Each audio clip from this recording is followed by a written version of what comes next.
การจะตั้งปฏิบัติโครงการของพวกเฮานี้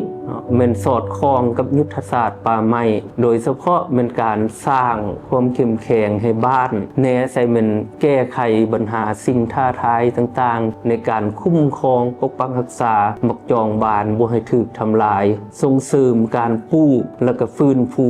สร้างมูลค่าเพิ่มเครื่องป่าของดงแบบมีส่วนร่วมของประชาชนบรรดาเผ่าพัฒนาฝีมือแรงงานเทคนิคการเก็บกู้แบบยืนยงการเก็บรักษา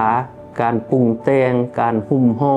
การโฆษณาและก็การตลาดตามที่ได้กำหนดไว้ในยุทธศาสตร์ป่าไม้ฮอดปี 2035 วิสัยทัศน์ฮอดปี 2050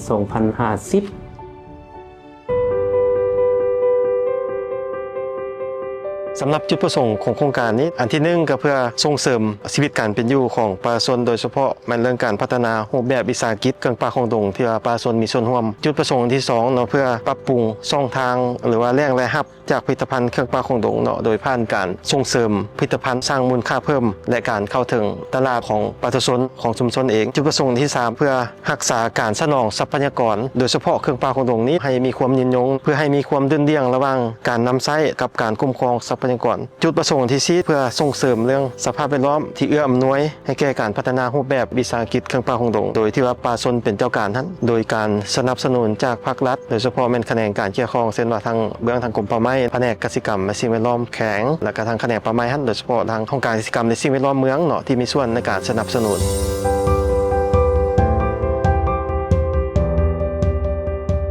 แข้งจำปาสักเนาะก็เป็นแข้งหนึ่งที่อยู่ทางภาคใต้ของสปป.ลาวนี่แหละเป็นแข้งที่มีเนื้อที่อยู่ประมาณ1,535,000 กว่ากิโลเมตร2 ปี 3 ปีผ่านมานี่พวกเขาได้กำหนดเนื้อที่ป่าไม้ทั้งหมดแม่น1,62,000 กว่าเฮกตาร์แต่ว่ามีเนื้อที่ป่าไม้ปกคลุมว่าซั่นซะก็ประมาณ 750,000 กว่าเฮกตาร์สำหรับสภาพรวมโดยเฉพาะแม่นมักจองนี่เนาะมีแท้ๆมันอยู่ใน3เมืองของแข้งจำปาสักเนาะมีเมืองบะเจียงและมีเมืองปทุมพรและเมืองโขงแต่หลายกว่าหมู่ก็สิแม่นอยู่เมืองปทุมพรดองมาก็สิแม่นเมืองโขงจากการสำรวจใน 2-3 ปีผ่านมานี่ก็ถือว่าเฉพาะอยู่ใน4บ้านเฮาสำรวจก็มีอยู่ประมาณ300 กว่าเฮกตาร์จำนวนต้นมักจองอยู่ประมาณ 7,000 กว่าอันนี้แม่นสภาพมักจองเนาะเมืองปทุมพรของพวกเฮานี่ก็เป็นเมืองหนึ่งแหละเนาะที่มีความอุดมสมบูรณ์ทางด้านทรัพยากรป่าไม้และมีทั้งป่าลงดิบป่าผสมและก็มีทั้งอุทยานแห่งชาติเป็นแหล่งพักผ้าของสัตว์และเครื่องป่าของดงโดยเฉพาะแม่นบักยองและก็มีความสำคัญต่อเศรษฐกิจโดยเฉพาะแมนอยู่ในบ้านที่ติดแปะกับป่าหมอกยองนี้เป็นแหล่งรายรับให้แก่ครอบครัวอยู่ในชุมชนนั้นมันเป็นในระดับที่ว่าปีหนึ่งเนาะอยู่ใน4 บ้านเป้าหมายของโครงการโดยเฉพาะโครงการเท่านี้แม่นว่าหลายเนาะ15-20 ต้นต่อปีเนาะต่อบ้านอันนี้เป็นการประเมินในเมืองต้นนั้นต่อกับบทบาทเศรษฐกิจเนาะข้าพเจ้ายังมีความเห็นแนวนี้ 3-4 ปีผ่านมานี้ราคาหมักจองเพิ่มสูงขึ้นแต่ในเมื่อก่อนบ่เกิน 15,000 กีบมาฮอด 2-3 ปีดังนี้ถือว่าขึ้นฮอด 500,000 ก็มีบางส่วนถือว่ามีผลสูงต่อการสร้างรายรับให้พ่อแม่ประชาชนต่อกับการคุ้มครองนี้ในการคุ้มครองพวกเฮาก็ได้มีความเอาใจใส่โดยเฉพาะแม่นพวกเฮาได้ปฏิบัติอย่างเข้มงวดตามกฎหมายป่าไม้ฉบับเลขที่64คำสั่งนายกรัฐมนตรีเลขที่11หันสำหรับการคุ้มครองหมักจองแม่นเฮามีระเบียบเฉพาะโดยเฉพาะเมื่อก็ได้ออกระเบียบเฉพาะในการคุ้มครองการเก็บกู้ในแต่ละปีหันได้หญ้าดังๆ 2-3 ปีมานี่ก็ถือว่าเฮ็ดให้พวกเฮารักษาต้นหมักจองได้ดีพอสมควรเนาะบ่มีการทำได้ในการปั๊มหรือว่าการจูดอีหยังต่างๆเพิ่มขึ้น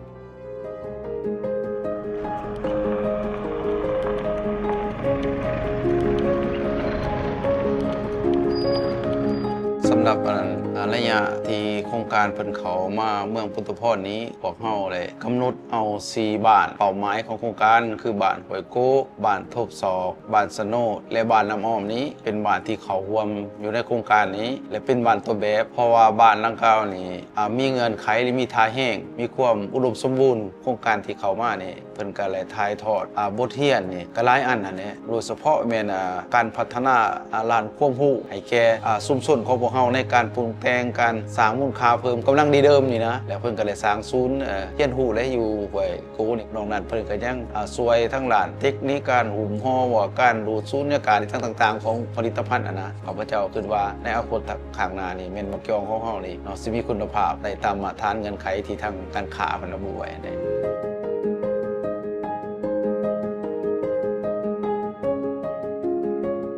ใน21หมู่บ้านกับบ้านเขาพเจ้าเป็นอันบ้านหนึ่งเนาะที่อะไรเป็นเขาอยู่ในป่าผลิตของโครงการแต่ละโครงการเขาร่วมแต่ก็การอนุรักษ์รักษาก็ได้กำหนดเขตฟื้นฟูป่าสงวนของบ้านและป่าผลิตกำหนดป่ามักจ้องก็เฮาก็ได้กำหนดไว้เนาะแล้วก็ได้แต่งตั้งกันเป็นหน่วยละตะวิโดยเฉพาะก็แม่นทั้งป่าไม้บ้านนี่แหละก็บวกถึงทุกคะแนนการของบ้านนั้นเขาร่วมละตะวิตัวจริงแท้ๆก็แม่นส่วนหลายก็เป็นป่าไม้บ้านก็ได้ลงภาคกวดกา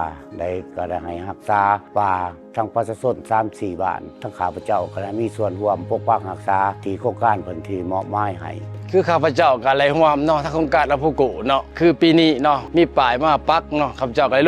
ลงไปปักบ้านเฮาก็มีหน่วยแกนพันธุ์ว่าซั่นซะอย่างไรแกนพันธุ์มักจองทางบ้านเฮาขึ้นใช้ในโครงการเนาะรวมทั้งบ้านเลยก็เลยประกาศว่าทั้งโรงนั้นเนาะสิได้เลือกเอาแกนพันธุ์มักจองที่เขาไป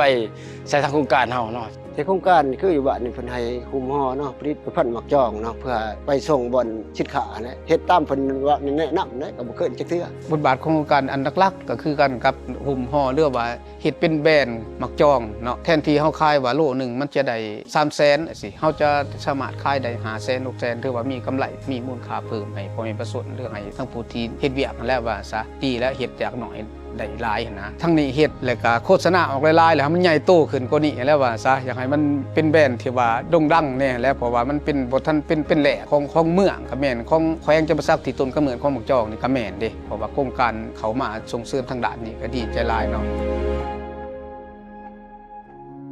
บักจ้องมันก็อยู่คู่กับประชาชนบ้านหัวโกนี่หลายปีแล้วตั้งแต่พุ่นแหละ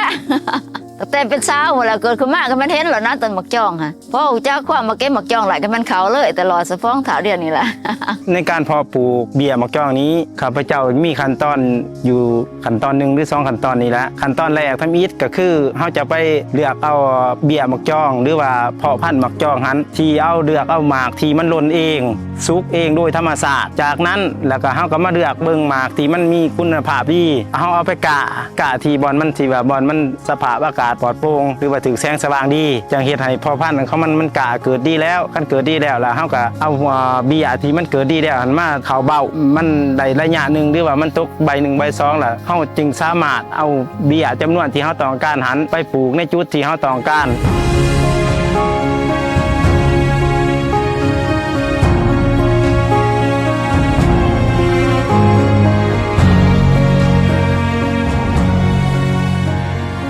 สภาพการป่านี่เนาะหลังจากนั้นเก็บกู้บักจองก็มีประกาศกฎระเบียบอันที่1ห้ามว่าให้บักหรือว่าห้าว่าในอันที่2มาปกปักรักษาออกลาดตระเวนแต่ละเดือนนึง3เทื่อต่อมาแล้วก็บ่ให้เข้าจูดป่า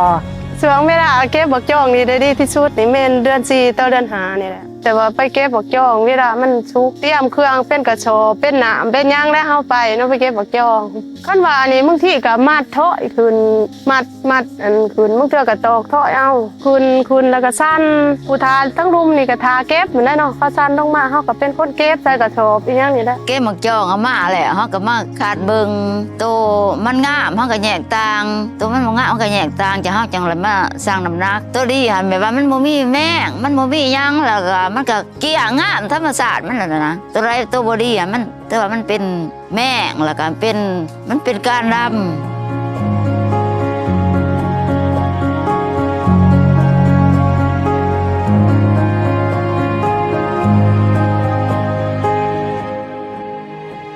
ข้าพเจ้าก็แสดงความรู้สึกได้เนาะที่ว่าทางโครงการได้มีทิศทางที่ว่าให้บ้านเฮานี่มีได้รับเนาะแล้วก็มีรายได้แล้วก็มีความมั่นคงเพื่อหยังเพื่อให้บ้านเฮานี่ปกปักรักษาธรรมชาติเนาะเช่นว่าบักจอกในหลักๆเนาะให้มันมีการยืนยงคงโตก่อนนะแต่ปกปักรักษาหรือในการว่างเก็บซื้ออันนี้เนาะให้มันยืนยุ่งแล้วให้มีการพัฒนาเพิ่มขึ้นกว่าเก่าเนาะ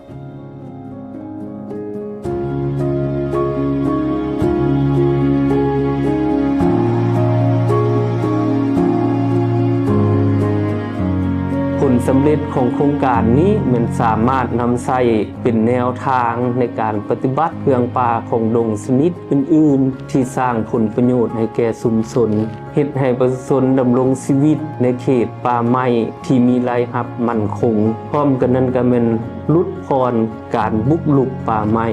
สร้างแบบอย่างของตองสู้มูลค่า NTFP ที่ยืนยงให้แก่สปปลาวและภาคพื้น